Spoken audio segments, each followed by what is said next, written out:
பக்தர் என்ன சொன்னார் தெரியுமா ஜனார்தனன்?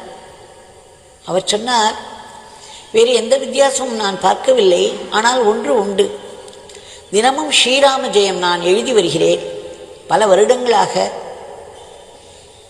அந்த நாமத்தினால் வந்த விளைவாக இது இருக்கலாம்.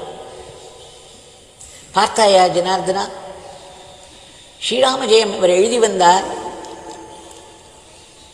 இறைவனுடைய நாமத்தை இவர் எழுதி வந்து கொண்டிருக்கிறார். இவருடைய வாழ்க்கை எப்படி இருக்கிறது, இவருடைய குடும்பம் எப்படி இருக்கிறது, அதை பற்றிய கவலை ஏதும் இல்லாமல் இவருடைய தம்பியானவர் வேறு மாதிரியாக இருந்தார். இன்றைக்கு அந்த குடும்பத்தினுடைய கஷ்டத்தை பார் என்று சொல்லிவிட்டு பகவான் சிரித்தபடியே சொன்னாராம், ராமஜெயம் ஸ்ரீராமஜெயம் நம்பினவர்க்கு ஏது பயம் என்று பாட ஆரம்பித்து விட்டாராம். நாம் எல்லோரும் இதை மனதில் கொள்ள வேண்டும்.